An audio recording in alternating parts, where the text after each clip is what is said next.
안녕하세요. 저는 40대 중반의 두 아이의 엄마로 살아가고 있는 평범한 여성이에요. 결혼을 할 때는 시어른을 잘 만나야 한다고 하잖아요. 솔직히 가장 최악의 시부모가 어떤 사람이라고 생각하세요? 간섭하는 사람? 오히려 무관심한 사람? 말로 사람을 꼽주거나 언제나 차가운 인상으로 성긋는 사람? 제 기준에서 가장 최악의 시부모는 보수적이고 남아 선호 사상에 찌든 사람이라고 생각해요. 제가 경험한 일들을 들으신다면 그 어떤 사람들도 이 의견에 아니라고 말하지는 못하실 거예요. 시모는 두 아들을 낳았어요. 시모의 첫째 며느리는 두 아들을 낳았고 시모의 둘째 며느리는 두 딸을 낳았죠. 저는 둘째 며느리였어요. 그리고 시모는 최악의 남아 선호 사상을 가진 사람이었고요. 벌써부터 골이 흔들리지 않나요? 사실 형님이 벌써 손주를 둘이나 낳아줬으면 굳이 저한테까지 아들을 바라지 않아도 되는 거잖아요. 그래서 저는 별 생각 없었어요. 첫째 딸을 낳았을 때 시모가 병원에 와서 하는 말을 듣기 전까지는요. 둘째는 무조건 아들로 낳아라. 나는 내 아들 제사도 못 지내도록 만들고 싶지 않다. 둘째도 딸이면 아들 낳을 때까지 낳아야 하는 거야. 이런 이야기 듣는데 소름이 쫙 돋더군요. 그때 무슨 생각이 들었는 줄 아세요? 제가 애 낳는 기계가 될지도 모른다는 끔찍한 생각이 들었어요. 잘못하면 진짜 사내 아이 낳을 때까지 애만 낳다가 인생 쪽날 것 같아서 시모에게 말했어요. 어머님, 형님이 아들을 둘이나 낳았는데 뭐가 걱정이세요? 그리고 요즘에는 맞벌이 안 하면 생활이 유지가 안 돼서 애를 많이 낳지도 못해요. 그거 다 핑계야. 옛날에는 너희보다 못 살아도 6남매, 7남매 잘만 낳았다. 그러니 너도 쓰잘데기 없이 푼돈 벌겠다고 애쓰지 말고 아들 낳을 생각만 해. 그래야 집안이 평안한 법이다. 말이 안 통해서 그냥 더 이상 그에 대한 말을 안 하기로 제 마음속으로 결정을 했어요. 그리고 무슨 일이 있어도 딱 둘째까지만 낳고 더 이상 애는 안 낳겠다고 다짐했죠.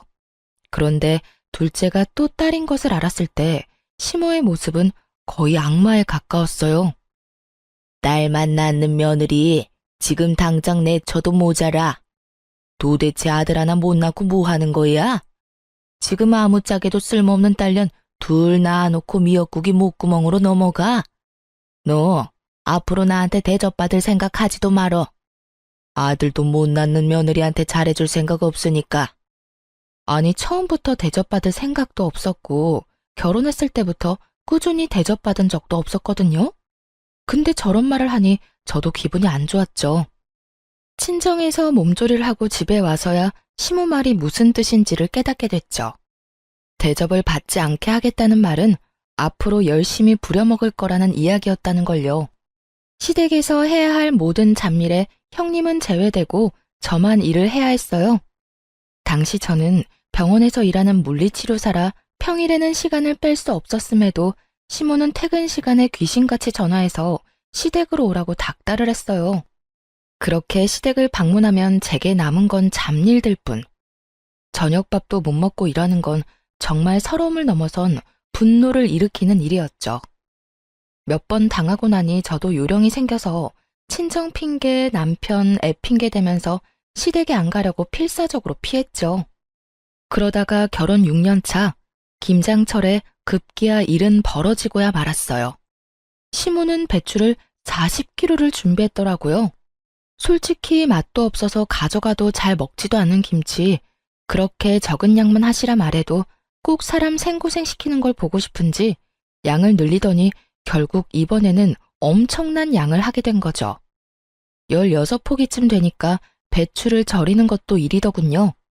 빨간 대야에 소금물을 받아넣고 배추를 절이고 그걸 베란다로 옮기려는데 글쎄 그 무거운 걸 들고 있는 상태에서 발을 삐끗해버린 거예요. 우당탕탕 들고 있던 절인 배추들은 떨어져 내렸지만 저는 거기에 신경 쓸 정신이 하나도 없었어요. 잘못 디딘 발목이 너무 아팠거든요.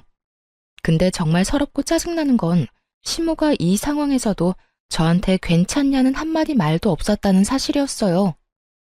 야, 배추를 바닥에 패대기 치면 어떡해? 네 입으로 들어갈 거 아니라고 이렇게 막 다루는 거야? 그리고 소금을 다 띄었잖아. 나중에 가전이랑 가구랑 녹슬면 네가 다 책임질 거야.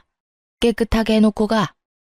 사람이 다쳤으면, 그것도 자기 집 김장을 하다 다쳤으면 따뜻한 말 한마디 해줘야 하는 게 정상 아닌가요? 일단 자리에서 일어섰어요. 그리고 시모한테 말했죠.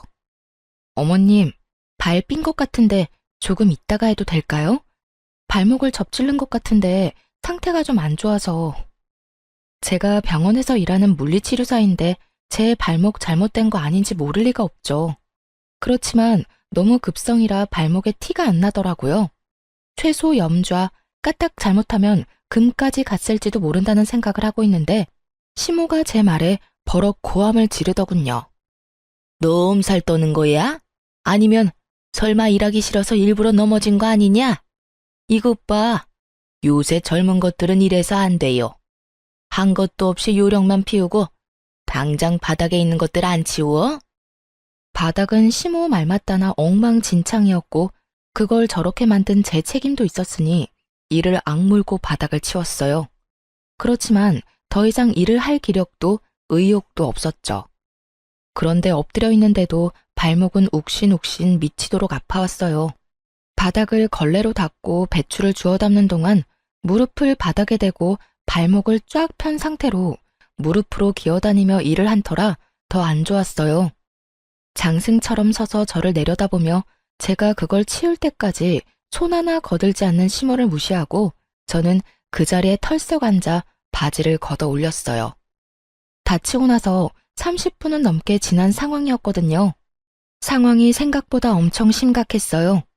발목 관절이 보이지 않을 만큼 부어오른 발목은 둘째치고 복숭아뼈를 타고 위로 올라와 종아리까지 새까맣게 멍이 들어 있었거든요.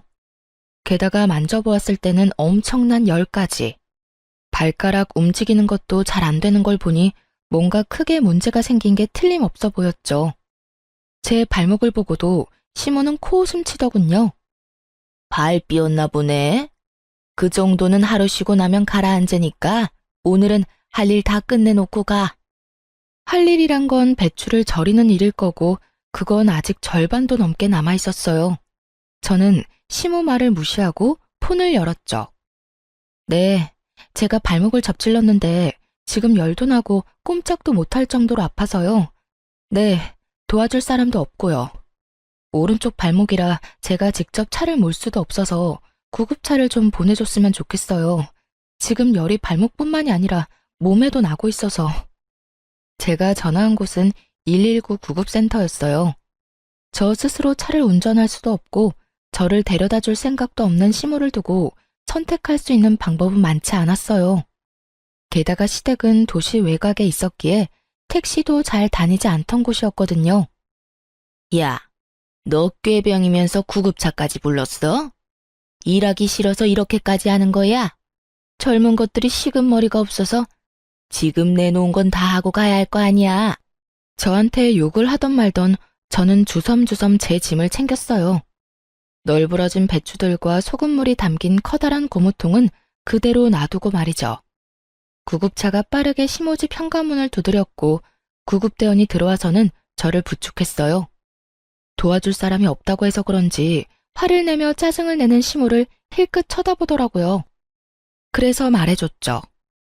제 발목이 이 지경이 됐는데도 꾀병이라고 말하는 사람이에요. 이 다리로 배추를 다 절이고 가라니 말이 되는 소리예요?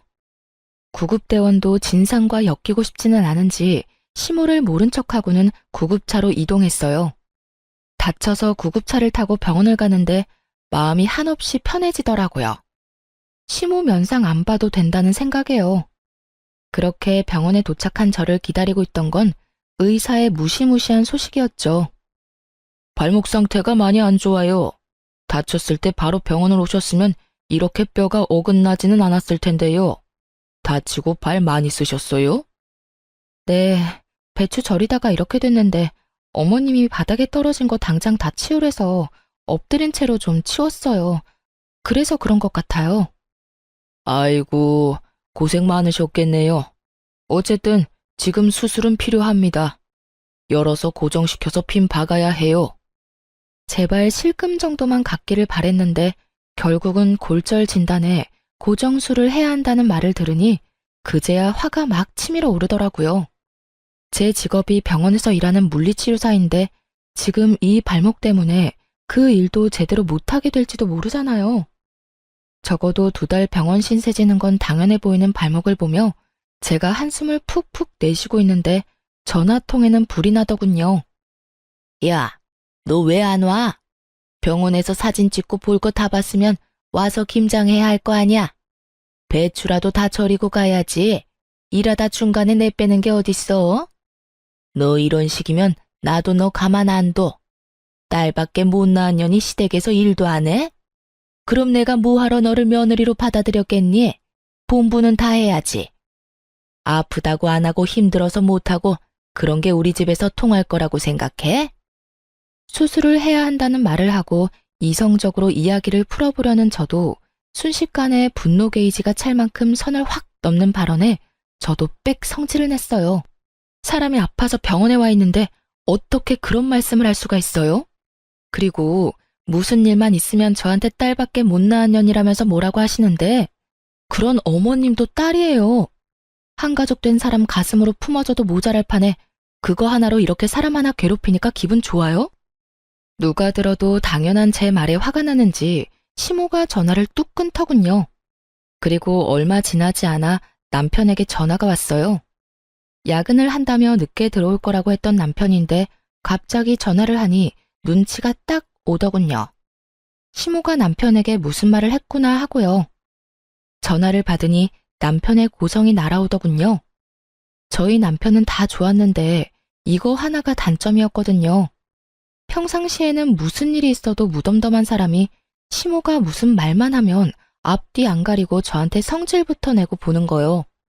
시모가 얼마나 아들을 아꼈으면 시모 말이라면 똥으로 매주를 쓴데도 믿을 사람으로 큰 거예요. 야, 너 집 난장판으로 해놓고 갔다는 거 사실이야? 엄마가 전화 와서 나한테 하소연을 다 하더라. 도대체 무슨 생각으로 그런 짓을 한 건데? 아, 일도 바빠 죽겠는데 좀 잘하자. 엄마 비 맞추는 것도 며느리 할 일이잖아. 야, 내가 그 비 맞춰주다가 발목 수술까지 하게 됐는데 무슨 헛소리야. 너 나한테 그딴 거 시키려고 결혼하자고 했어? 아니면 딸 둘 낳고 나니까 너도 내가 하찮아 보여? 내가 너희 집 하녀냐고. 친놈이? 아, 바락바락 화를 내는데 발목이 엄청 쑤셔오더라고요. 흥분하니까 통증이 더 심해지는 것 같아서 저는 옆에 서 있는 간호사를 잠깐 불렀어요. 그리고 제 전화기를 넘겨주며 간호사에게 부탁했어요. 이 전화가 제 남편인데 지금 제 상황을 좀 설명해 주시면 안 될까요? 제가 화를 내니까 발이 너무 아파서. 제 부탁에 간호사가 살신성인의 자세로 제 전화를 받아 사실만 딱딱 알려주더군요. 네, 환자분 발목은 완전히 부러져서 어긋나셨어요. 금식하고 내일 수술을 하셔야 해요. 핀 박는 수술이라서 시간은 좀 걸릴 수 있고요. 최소 2달은 조심하셔야 하고 박아놓은 핀을 뺄 때까지는 안에 핀 받고 생활하셔야 하고요. 구구절절 간호사가 설명을 해주고는 제게 전화기를 주더군요. 남편이 뭐라 말하려는데 저는 전화를 끊었어요. 그러자 야근을 접고 응급실로 달려왔더라고요. 이게 다 무슨 일이야? 엄마는 당신 다쳤다는 말 없었는데. 당신한테는 어머님 말이 법이야? 어머님한테 무슨 짓 했냐고 묻고 네 눈으로 똑바로 봐 내가 어떤 꼴인지. 이런 꼴인데도 나한테 김장이나 하라고 난린데 당신이 나한테 위로도 못할 망정 어머님하고 같이 붙어서 나란히 내 욕을 해? 누가 봐도 심각한 제 다리에 남편이 꿀먹은 벙어리가 되더군요. 괜찮냐는 말 한마디가 나올 수나 있었겠어요? 염치라는 게 있는 놈이면 아무 말도 못하는 게 정상이지. 그런데 남편이 제 눈치만 보는 동안 시모에게 또 전화가 오더군요. 저는 제가 받지 않고 남편에게 넘겼어요. 왜 나한테 줘? 그 전화 내용을 들어보면 내가 왜 주는지 알 거야. 잔말 말고 전화나 받아. 네. 전화를 받았는데 시모 목소리가 수화기를 뚫고 제 귀에까지 오더군요. 야, 우리 아들한테 일렀으니까 너 꾀병 부리지 말고 어서 집에 와. 일하기 싫다고 다친 척하는 게 말이 돼? 버러지도 그런 짓 안 해. 네가 눈에 뵈는 게 없어서 지금 배짱 부리나 본데? 어머니, 와이프 지금 다리 다쳐서 꼼짝달싹도 못해요. 아픈 사람한테 전화해서 이게 무슨 행동이세요? 제가 여태껏 어머니 편 많이 들어드렸지만 아픈 사람한테 이러시면 안 되죠. 제발 앞으로 자중하세요, 제발. 잘 모르시면 가만히나 계시라고요. 저한테 전화해서 고자질하지 마시고.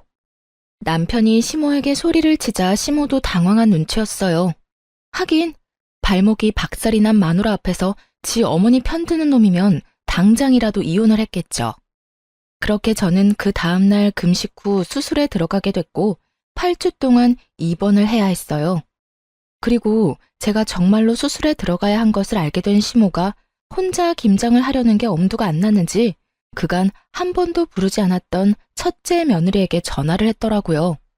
그런데 그 첫째 형님이 바쁘다며 시모의 부탁을 거절했다더라고요. 결국 아끼고 아끼던 첫째 며느리와 싸운 시모는 혼자서 김장 40kg를 했답니다. 시부가 도대체 무슨 정신으로 그 많은 양을 며느리한테 시키려고 했냐고 정신 사나우니 빨리 눈앞에서 치우라고 호통치는 바람에 결국 시모가 혼자서 김장을 다 했다고 하더군요. 그 이야기 듣는데 속이 얼마나 시원한지. 저를 괴롭히려는 의도였는지는 알 수 없지만 시모만 고생하게 됐으니 사람 일은 한 치 앞도 알 수가 없는 거더라고요. 2달 동안 일을 쉬어야 했지만 시모가 곤란해졌다는 것만으로도 10년 묵은 체증이 다 내려가는 것 같은 개운함이 있었어요.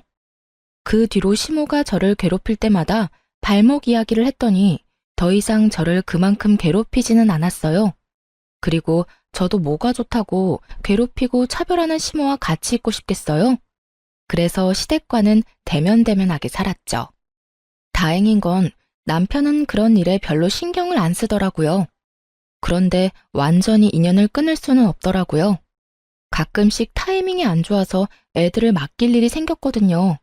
결혼 15년 차에 남편이 허벅지와 엉덩이 통증으로 병원을 방문했어요. 그런데 대퇴골두 무혈성 괴사라는 이상한 병으로 수술을 해야 한다는 이야기를 들었거든요. 놔두면 뼈가 녹아서 걷지 못한다는 이야기에 겁이 나서 남편 수술을 위해 저도 병간호를 하기로 했어요. 보통 제가 애들을 볼 수 없을 때는 친정의 아이들을 맡기는데 하필이면 친정에 일이 있어서 아이들을 맡길 수 없는 상황이었어요. 친언니에게 부탁을 하니 학교 어린이집 마치고 자기 전까지는 언니가 봐줄 수 있다고 하더군요. 하지만 언니네 집은 시부모와 합가해서 살고 있으니 잠을 재워주는 건 좀 그렇다고 하더라고요. 아무래도 눈치가 보일 수밖에 없는 것 같았어요. 그러다 보니 저녁부터 아침까지 봐줄 사람을 찾는 게 쉽진 않더군요. 그래서 어쩔 수 없이 시모에게 전화를 했죠. 어머님, 남편 수술하고 혼자 목발 짚을 수 있을 때까지만 우리 애들 저녁 9시부터 아침 8시까지만 봐주실 수 있으세요? 그 외의 시간은 저희 친정언니가 봐줄 거라서. 그러나 시모는 시큰둥하더군요. 네 애들을 내가 왜 봐? 귀한 아들도 아니고 딸년들을 둘이나 나더러 보라고? 싫어. 다른 사람한테 물어봐. 결국 이야기는 더 이어지지도 못하고 끊어졌죠. 저는 남편에게 부탁했어요. 다른데 아무리 찾아봐도 맡길 곳 없으니 그래도 혈육이라면 봐주지 않을까 하고요. 남편이 시모에게 전화해 부탁하자 그제야 어렵사리 봐주겠다고 하더군요. 걱정되는 마음에 남편에게 한마디 덧붙여 보냈어요. 그냥 애들 아침밥만 주고 저녁에 잠만 재워주면 된다고요. 다른 거 다 제 언니가 해줄 거라고. 그렇게 일주일 동안 애들이 시모와 제 언니 집을 왔다 갔다 하며 생활하게 됐어요. 걱정이 안 되는 건 아니었지만 언니가 애들을 잘 봐줄 거라고 생각하고 저도 남편 병간호를 했어요. 그런데 애들을 시모와 언니에게 맡긴 지 4일째 되는 날, 친정언니가 전화를 했어요. 김서방 간병하느라 바쁘지? 다른 게 아니라 내가 이런 말 하기는 좀 조심스럽기는 한데 아무리 생각해도 아닌 것 같아서 연락했어. 조심스럽게 말하는 언니 때문에 저도 덩달아 조심스럽게 물었죠. 무슨 일 때문에 그래? 애들 때문에 많이 힘들어?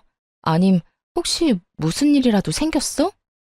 애들을 못 봐준다는 말을 할까봐 전전긍긍하는 제게 언니가 던진 말은 충격에 가까운 고발이었어요. 너희 애들 지금 4일째 아침밥도 못 먹었대. 게다가 저녁에도 할머니가 청소며 빨래며 온통 일만 시키느라 숙제도 못하고 올 때마다 애들이 걸신 들린 것처럼 먹어. 너희 시어머니 문제 있는 거 아니야? 뭐? 아침밥을 안 먹었다고? 꼴랑 11, 7살밖에 되지 않는 아이들이었어요. 영양을 충분히 섭취해야 할 시기에 아침밥을 안 먹였다는 이야기에 충격을 받은 제가 되물었죠. 그래, 애들이 저녁마다 너네 시댁에 가기 싫어서 울음바다야. 어린애들한테 자기가 어지럽힌 거 치우게 하는 것까지는 나도 이해해. 하지만 애들한테 할 말 못할 말까지 다 하는 건 좀 아니지 않니? 첫째는 이제 말도 다 알아듣고 분위기도 다 읽을 줄 아는데 들어보니까 거기 맡겨서 될 일이 아니야. 아니, 애한테 너는 딸이라서 쓸모없다는 말을 왜 하신 거야? 그러면서 너희 엄마가 너희 버리고 갈 거라는 말도 안 되는 말까지 하지 않나? 진짜 문제 있는 거 아니니? 그 이야기를 듣는데 속안에서 천불이 나는 기분이 들었어요. 제가 원한 건 잠자리와 아침 식사뿐이었는데 시모는 그 시간 내내 애들을 괴롭히고 밥도 안 먹인 데다가 엄마 욕, 애들이 듣지 않아도 될 말들까지 생각 없이 짓거린 거예요. 조용한 제가 얼마나 화났는지 눈치챈 언니가 슬쩍 저한테 그러더라고요. 나도 눈치는 좀 보이는데 거기보다는 여기가 훨씬 괜찮은 것 같으니까 남은 며칠간은 우리 집에서 재우고 학교 보내고 할게. 예, 너희 그거 어떻게 좀 해야 한다. 딸들은 빨라. 상처도 얼마나 잘 받는데.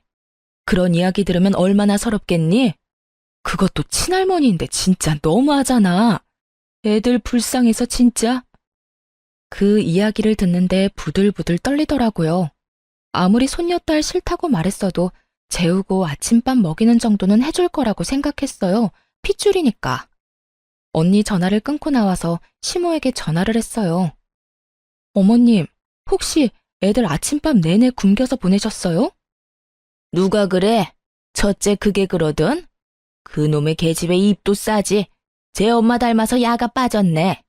며칠 밥 안 먹는다고 안 죽는다. 그리고 일찍 못 일어난 걔들 탓이지 내 탓이냐? 애들을 어떻게 교육하길래 늦잠을 자도록 만들어? 애들이 늦잠 자는 게 뭐가 그렇게 화가 나실 일이에요. 깨워서 밥 먹이면 되죠. 제가 애들 하루 종일 봐달라고 한 것도 아니고 아침밥 먹여서 학교만 보내달라는 게 그렇게 어려우셨어요? 정말 너무하시는 거 아니냐고요. 그러면 네 새끼 네가 키워야지 왜 나한테 맡겨? 네가 뭘 잘했다고 지금 나한테 큰 소리를 쳐? 남편 병수발 든다고 지금 나한테 생색 내려나 본데 그건 당연한 일이야. 병수발 들면서 애들 보는 것도 당연히 네가 해야 할 일이고 어디서 배워먹지도 못한 것이 소리만 요란하지. 시모와 이대로 이야기하다가는 진짜 할 말 못할 말 다 할 것 같아서 남편에게 이야기하려고 전화는 일단 끊었어요. 그리고 남편에게 말했죠. 여보, 어머님 너무하신 거 아니야? 애들 밥도 안 먹이고 학교 보내셨대. 어떻게 그러실 수가 있어. 형님네 아들이었어 봐. 고기 반찬에 원하는 거 다 해주면서 먹여주셨을걸? 당신이 어머님한테 이야기 좀 해봐. 우리 애들 불쌍하지도 않아? 제가 남편에게 그렇게 이야기했는데 남편은 더 어이없는 말을 하더군요. 애들이 밥 좀 안 먹을 수도 있지. 그리고 잠 많은 애들 늦게 일어나면 그냥 보낼 수도 있고. 왜 이렇게 예민하게 굴어? 당신이 직접 맡긴 거면 그냥 어머니 믿고 놔둬. 당신이 애 때문에 떽떽거리니까 어머니도 기분이 안 좋으신 거잖아. 제발 조용히 좀 넘어가자, 응? 어차피 며칠만 참으면 다시 집에 데려올 건데 맡길 곳도 없는데 어쩌려고. 당신 그거 진심으로 하는 말이야? 정말로 내가 예민하다고 생각하는 거냐고. 애들이 불쌍하지도 않아? 당신도 아침밥 정도는 걸러도 된다고 생각하는 거냐고. 당신 어쩜 그렇게 냉정해? 당신도 어머님한테 옮았어? 아들이 아니라서 막 다뤄도 된다고 생각하는 거냐고. 그런 말이 아니잖아. 어차피 맡겨놓은 거 힘 빼고 놔두라는 거야. 배고프면 알아서 밥 달라고 하겠지. 그리고 한 끼 안 먹는다고 안 죽어. 태연스레 말하는 남편 놈을 보며 저는 온몸에 소름이 돋는 기분이었어요. 미친놈. 그 한마디를 남편에게 던지고 저는 남편을 병실에 놔두고 시댁으로 돌아왔어요. 올 때가 아닌데 돌아온 저를 보더니 시모가 눈을 크게 뜨며 묻더군요. 네가 왜 여기 있냐? 우리 아들 간병하는 거 아니었어? 누구한테 맡기고 온 거야? 저는 그런 시모 말도 무시하며 애들 짐부터 쌌어요. 싸가지 없는 말이나 하고 애들 귀한 줄 모르는 인간 병수발 드느니 애들 보는 게 더 낫다는 생각이 들었거든요. 남편 혼자 놔두고 왔어요. 어머님이 우리 애들 그런 식으로 취급하는 줄도 모르고 제가 미친 짓을 했네요. 고양이한테 생선을 맡긴 꼴이었지. 불쌍한 내 새끼들 굶고 눈치 봐가며 할머니 집에 있는 줄 알았으면 남편 병수발이나 들고 있지 않았을 거예요. 지금이라도 알았으니 애들 데리고 갈게요. 제 말에 시모가 어이없다는 듯 저를 돌려 세우더군요. 너 지금 나한테 시위하니? 그래서 남편은 놔두고 애들 데려가겠다고? 그렇게는 못해. 내 새끼 아픈데 어딜 가려고? 저는 시모 손을 탁 내쳤어요. 네 새끼 네가 키우라면서요. 남 손에 맡기지 말라면서요. 그러면 어머님 새끼도 어머님이 키우세요. 아픈데 잠이 오겠어요? 아침밥 굶은 것만 봐도 속이 다 뒤집어지는데 남의 손에 왜 맡겨요? 어머님이 가서 씻겨주고 닦여주면서 수발이나 드세요. 나는 내 새끼들 키울 테니까. 뭐? 야, 너 진짜로 병원 안 가? 우리 아들 보러 안 가는 거야? 시모는 제 뒤를 쫓아나오면서 자꾸만 저를 붙잡으려고 하더군요. 확 뒤돌아선 제가 시모에게 경고했어요. 안 가요. 내 새끼들 배 곱는 거보다는 안 힘드니까 오늘부터는 어머님이 아들 병간호하세요. 그렇게 애들 데리고 집에 돌아온 저는 미안하고 서러운 마음에 애들 붙잡고 눈물만 흘렸어요. 울지 말아야지 하는데도 미안한 마음만 들잖아요. 도리어 애들이 저에게 울지 말라며 엄마 잘못 아니라고 말해주는데 이것들을 두고 제가 망할 남편놈 병간호나 하고 있었다는 사실이 참을 수 없이 기분이 더러워졌어요. 그런데 저녁까지 제가 돌아오지 않으니 남편놈한테 전화가 왔더군요. 당신 뭐 하는데 오지를 않아? 미쳤어? 환자 놔두고 뭐 하자는 건데? 내가 아까 이야기했지. 나 도저히 어머님한테 애들 못 맡기겠으니까 내가 직접 애들 볼게. 당신 병간호는 어머님이 해주실 거야. 네 새끼 네가 키우라는데 그럼 내가 키워야지 누가 키워? 당신은 어머님 자식이잖아. 그러니까 어머님한테 병간호 받아. 난 안 갈 거니까. 당신 정신 나갔어? 어머니하고 그런 걸로 싸우자면 어쩌자는 건데? 어머님이 애들 굶겼다고 일주일 내내 굶기는 게 할머니가 손녀들한테 할 짓이야? 어머님도 나쁘지만 당신도 나빠. 애들이 굶는다는데 뭐? 너 같은 걸 남편이라고 데리고 산 내가 병신이지. 자식들 밥 굶기고 할머니한테 눈치 보게 만들면서까지 너하고 살고 싶은 생각 없어. 세상 천지에 배 터지게 먹여주는 할머니는 봤어도 애들 밥 안 주는 할머니는 처음 봐. 게다가 애들한테 무슨 말 했는지 알고는 있어?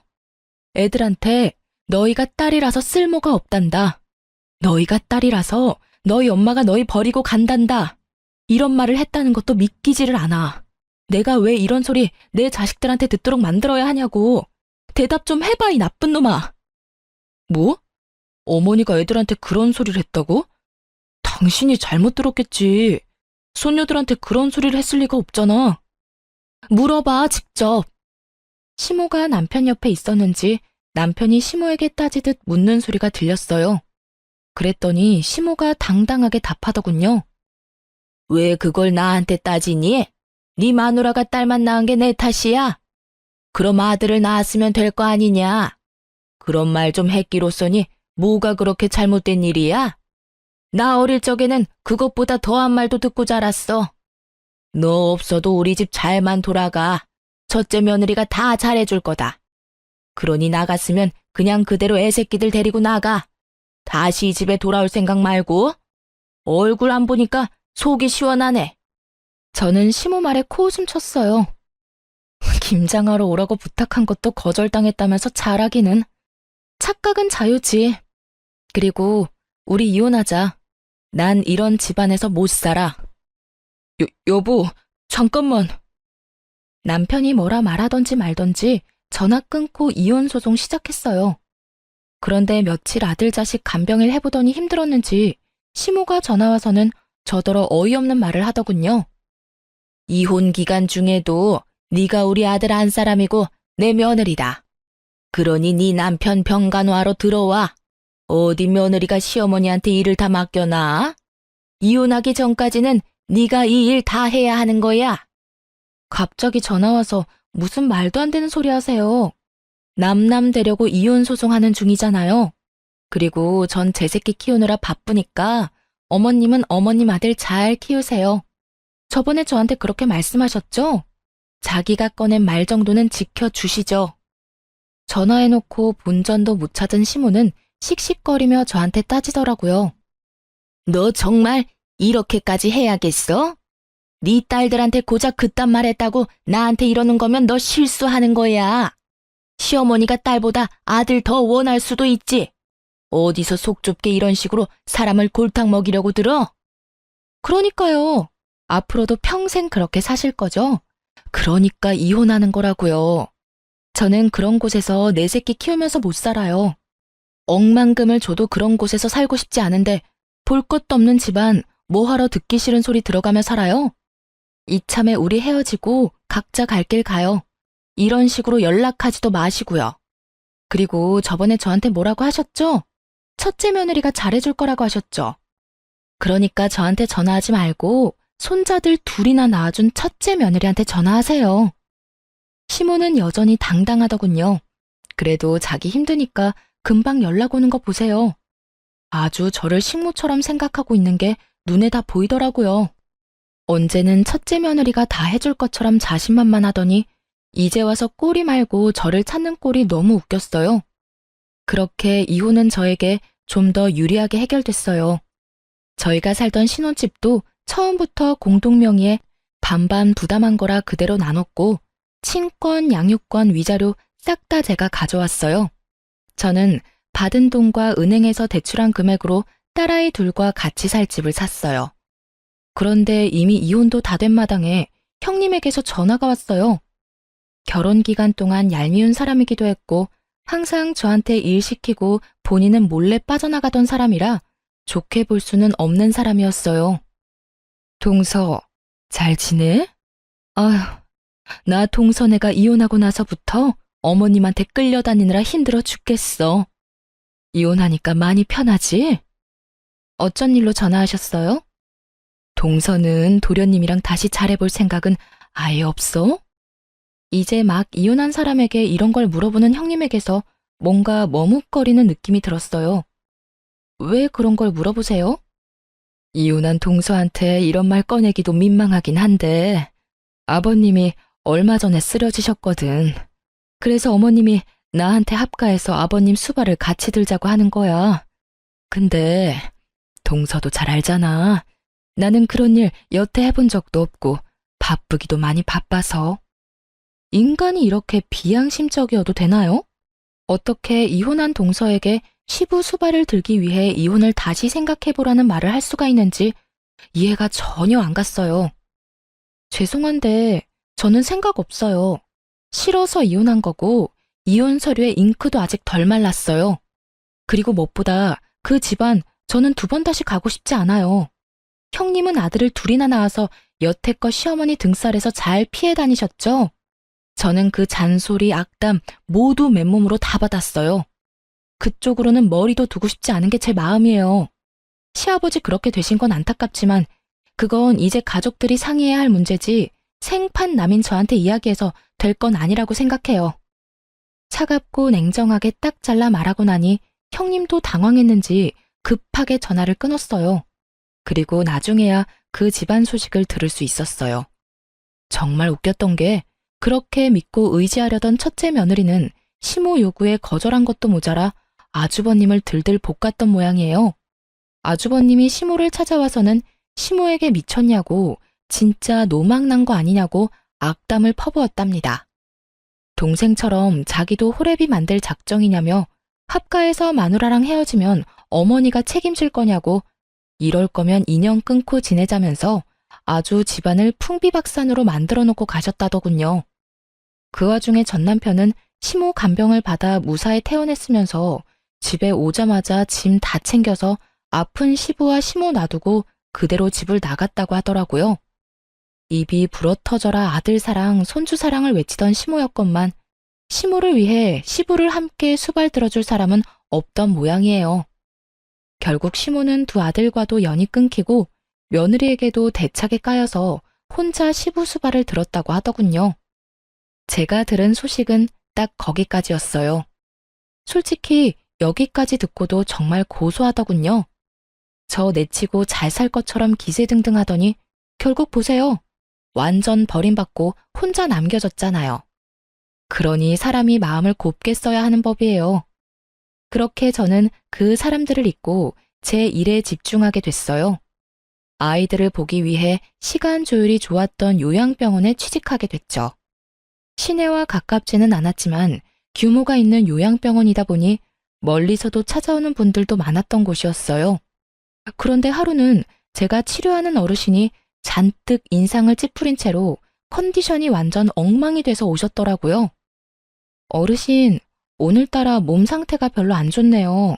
어제 잠 못 주무셨어요? 아유, 선생, 말도 마.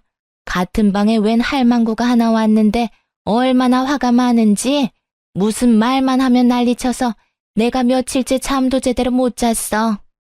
병원에 입원하다 보면 아무래도 단체 생활이다 보니 원하는 사람하고만 같이 있을 순 없어요. 같은 방 사람 잘 만나는 것도 어떻게 보면 복권 당첨 같은 거와 비슷한 거거든요? 그랬어요? 물리치료는 안 받는 분인가 보네요. 근데 뭐 때문에 그렇게 화를 내요? 혹시 치매? 아니야. 내가 가만히 지켜보니까 다 할망구가 잘못했더만. 이 할망구가 들어온 그날부터 하루에 10번도 넘게 아들들 며느리한테 전화를 하는 거요. 전화에서는 너희가 어떻게 이럴 수 있냐? 나를 여기다 버리고 너희끼리 잘 살 것 같냐? 난리더라고. 그래서 내가 넌지시 물어봤지. 근데 그 할망구 하는 말이 아들놈들 뼈 빠지게 키워놨더니 다 소용없다고. 자기가 남편 수발 드는데 아무도 안 도와줘서 이렇게 병을 얻었는데 다들 나 몰라라 한다고 말이지. 엄마를 애물단지 취급하면서 연락도 먼저 안 하고 연락하면 그렇게 귀찮은 티를 낸다면서 고함을 지르더라고. 어머나, 그랬어요? 제가 보기에는 어르신 따님들이 자주 면회 오시니까 그것 때문에 더 비교돼서 그런 것 같은데요. 내가 봐도 그래 보였어. 우리 딸들이 워낙 싹싹하잖아. 와서 나눠 먹자며 과일도 주고 음료수도 주고 하는 모습을 보더니 나한테 악담을 하더라고. 딸만 낳았냐며. 아들이 없어서 어떡하냐고 빈정대는데 열받아서 나도 한마디 했지. 딸 있는 나는 매일같이 면회하는데 아들 낳은 그 짝은 여태껏 아들 코빼기도 안 보이냐고. 그랬더니 그 뒤로 아주 아들 욕을 있는 대로 하더라고. 그러더니 어제 할망구 아들이 왔대. 둘째라던데 이혼한 지 1년 반쯤 됐다던가? 뭐 난 잘 모르겠는데 어쨌든 둘째 아들이 왔는데 그 할망구가 아들한테 악다구니를 썼어. 왜 여기 처박아 놓고 들여다보지도 않냐고 말이야. 그랬더니 아들놈 하는 말이 기가 막히더만. 엄마가 마음을 곱게 썼으면 며느리들이 왔을 거라고. 자기 이혼한 건 엄마 책임이 크다면서 그 사람 많은 데서 늙은 엄마를 핍박하는데 살벌하더만. 내가 봤을 때는 그 할망구도 잘못했는데 아들놈도 싹퉁머리가 없는 게 영. 어르신에게 이야기를 들을수록 뭔가 모르게 묘하게 익숙한 느낌이었어요. 그래서 그분이랑 싸우느라 잠을 못 주무신 거예요? 아니, 그 할망구가 여기 오고 나서부터 약간 치매기가 왔거든? 그놈의 핸드폰만 붙들고 내내 전화를 하니까 어제 아들이 왔는데 그런 소리를 하고 갔으니 이 할망구도 정신을 놔버렸는지 어쩌녁 내내 불도 안 들어오는 전화통 붙들고 아들 이름인지 뭔지 누구야 누구야 불러대면서 온 방에 사람들 잠도 못 자도록 하고. 아휴, 밤에 잠도 안 자, 낮에도 안 자. 기운은 어찌나 좋은지 목소리만 커서. 내가 그래서 잠을 못 잤어. 오늘도 내가 걱정이야. 그 할망구 잠 안 자고 또 고함 지를까 봐. 며칠 만에 헬쑥해진 어르신을 보니 궁금증이 치솟더군요. 그래서 시모 이름을 검색해봤어요. 제 어르신 방에 얼마 전에 들어온 사람 이름이 시모 이름과 같더라고요. 그리고 주소도 시댁 주소가 맞았고요. 보호자 이름도 전 남편 이름인 거 확인했어요. 우연도 이런 우연이 없었어요. 그 많은 요양원 노인병원 중에 제가 있는 곳으로 오다니. 그렇게 잘 살 것처럼 굴더니 결국은 두 아들 모두에게 버림받고 홀로 노인병원에서 면회도 없이 있는 거 보니 자식을 시모처럼 키우면 안 되겠다 하는 생각이 들었죠. 시모가 손녀들한테는 못되게 굴었어도 아들, 손자들한테는 잘했거든요. 그런데도 보세요. 결국 아픈 시모 병실에 면회 오는 사람이라고는 아무도 없다는 거죠. 저도 병원에 있으면서 보는 게 있잖아요. 마음씨 곱고 자식들, 며느리들한테 따뜻하게 대해주신 어른들은 자식, 며느리 할 것 없이 자주 와요. 받은 만큼 돌려주고 싶은 게 사람의 마음이거든요. 그런 어른들은 복 받았다고 말하기도 하는데 사실 자신이 한 만큼 돌아온 거죠. 말년이 쓸쓸한 게 왜 보기 힘든 거냐면 그 쓸쓸함 속에 내가 걸어온 길이 있기 때문이라고 제가 모시는 어르신 한 분이 그러더군요. 그쯤 되면 다들 그렇게 인생에 통달하시곤 해요. 그러니 시모의 이런 상황이 제게는 참 착잡했어요. 저를 괴롭히고 제 어린 두 딸을 괴롭혔으니 이런 꼴 당해도 싸다고 말하고 싶지만 그렇게 애지중지하던 아들과 손주들에게까지 손절당한 거 보면 왜 그렇게 사셨나 싶기도 하고요. 자기 인생 남이 살아주는 거 아니니 더 열심히 남들과 좋은 인연 맺고 살아야 하는데 왜 저한테 그렇게 못되게 굴었는지 사실 지금도 이해는 안 가요. 솔직히 이해하고 싶은 마음도 없고요. 그저 자기가 살아온 대로 받고 있구나 싶은 생각이 들었어요. 시모에게 측은한 마음을 갖기엔 제가 당한 게 너무 많아서 그런 마음이 들지도 않더라고요. 그저 제 자식들은 시모가 키운 자식들처럼 키우지는 말자고 다짐했어요. 그 뒤로도 시모와 모르는 사람인 척 지내고 싶었는데 전 남편이 입원비 문의하러 병원 왔다가 1층 원무과에 들른 저와 마주치게 됐어요. 전 남편이 결혼했을 때도 보여주지 않던 아주 살가운 표정으로 제게 말을 걸더군요. 당신 여기서 일하고 있었어? 잘 됐네. 우리 어머니 여기서 치료받고 계시거든. 당신이 있으니까 그래도 마음이 든든하네. 이혼했더라도 애들 할머니잖아. 문제 안 생기도록 당신이 잘 챙겨줘. 끝까지 이기적인 인간이더군요. 그리고 웃겼어요. 이혼한 전 와이프한테 어머니를 부탁한다니. 염치가 없어도 이렇게 없을 수가. 예전이나 지금이나 양심 없는 건 똑같네? 내가 왜 당신 어머니한테 차별 대우해줘야 해? 물리치료 받지도 않고 나랑 접점 하나 없는 사람이거든? 내가 왜 그렇게 해줘야 하는지 이해가 안 가네. 잘 챙기고 싶으면 당신이 챙겨. 당신 어머니잖아.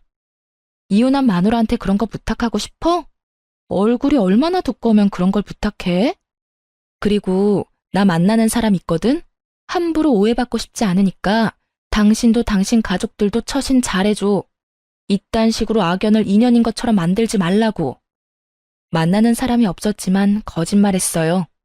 이 인간이 병원에 소문이라도 퍼뜨릴까봐 걱정도 됐으니까요. 뭐 여차하면 퇴사하고 다른 직장 찾아도 되는 거긴 했는데 그건 귀찮고 손도 많이 가는 데다가 결정적으로 제가 피해야 하는 게 너무 싫었거든요. 피하려면 지들이 피해야지 제가 왜 피하나요? 괴롭힌 인간들은 그쪽이고 저는 괴롭힘 당한 사람인데 제가 이악 물고 말했더니 전 남편도 가볍게 이야기할 만한 상황이 아니라는 걸 깨달았는지 아니면 자존심이 상했는지 며칠 뒤에 퇴원을 하고 나갔더군요. 무슨 이유에서였든 더 이상 엮이지 않게 돼서 저로서는 한시름 놓는 상황이 되긴 했어요.